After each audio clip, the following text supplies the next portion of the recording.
Chapter 8. Paul's decision.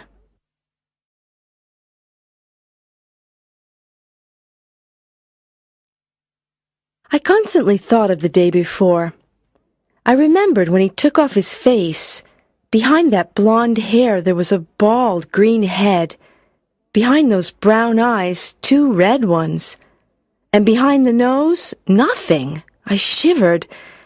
After school, I went with Dana to her house.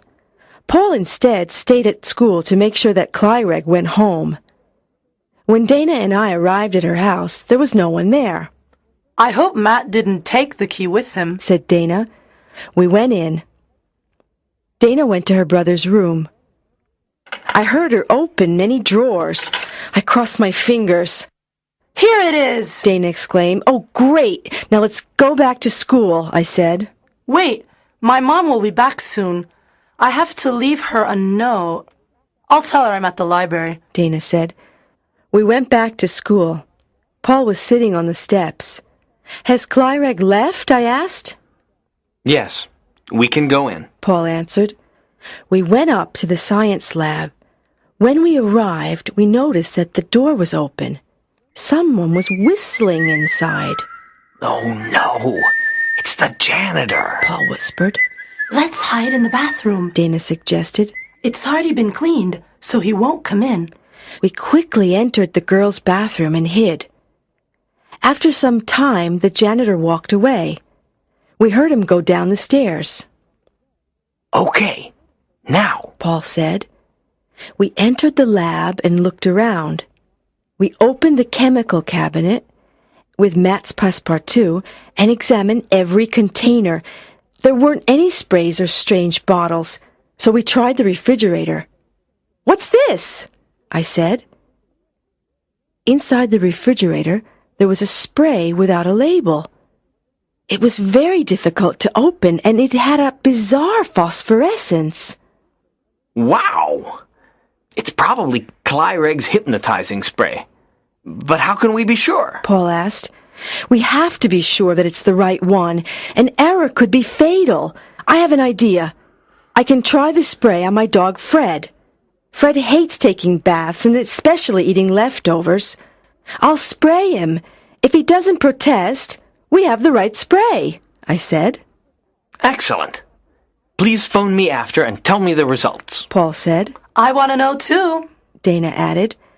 We carefully went out of the lab and left the building. When I arrived home, I prepared a big bath for Fred. "Fred! Freddie!" I called. The dog was in the garden. When he saw me with the big basin full of water, he barked and howled. He ran inside his doghouse. Silly dog, I thought. I took the spray, went to the doghouse, and sprayed Fred. Then I called him again, and I pointed towards the water in the basin. What a surprise! Fred calmly came out of the doghouse and jumped into the water. After Fred's bath, I went to the refrigerator and took out some leftovers. I put them in his dish and gave it to him. "Food time, Fred," I said. Fred saw the leftovers and didn't protest. He started eating. It was incredible. I immediately phoned Dana and gave her the good news. Then I phoned Paul. "Hi, Paul, it's me. We have the right spray. Fred has been completely hypnotized." "Great. Listen, can you come to my house now? I need to talk to you." There was something strange in his voice. "Paul, are you okay?" I asked.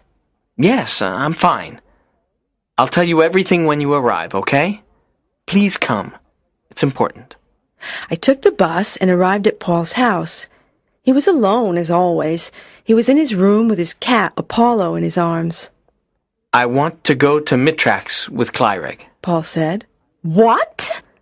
"Yes, I want to go to Mitrax with Clyreg." Paul repeated. "Are you kidding? You're crazy." "No, I'm not crazy. Look at my life. My mother doesn't love me. She went away and never wants to see me.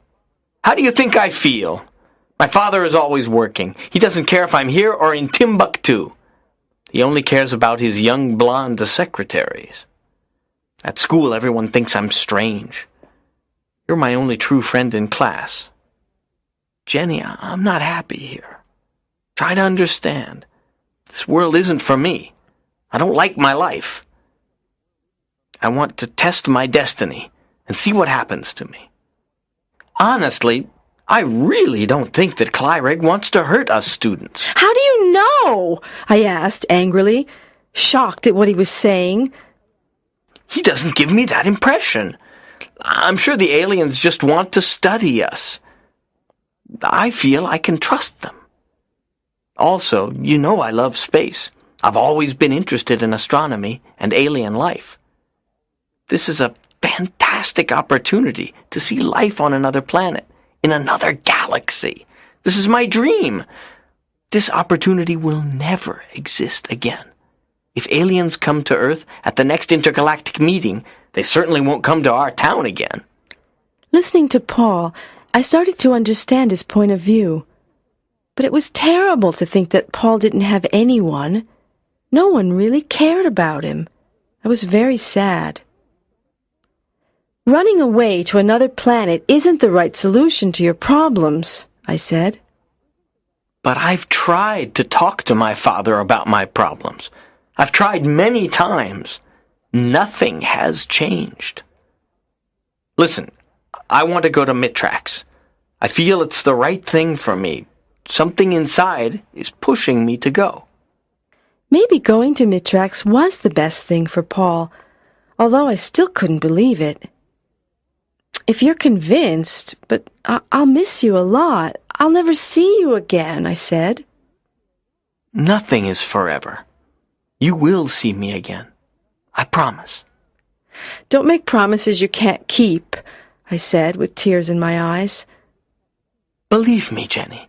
Sooner or later, when the next intergalactic door opens, I'll return, and I'll have many new things to tell you. Listen, He continued. We must organize our plan for tomorrow evening. When Clyreg takes the 2 students to the science lab, he'll open the refrigerator, but he won't find the spray. At that point, he won't be able to do anything, because he can't touch us. If he touches us, he'll electrocute us. Paul explained. Then he won't be able to study us anymore, I interrupted. Exactly. So, when he sees that his mission has failed, the only thing he can do is go to the airfield and leave with his spaceship. He can't stay any longer because he can't miss his spaceship. And the spaceship can't wait for him. I won't come to the family teachers meeting.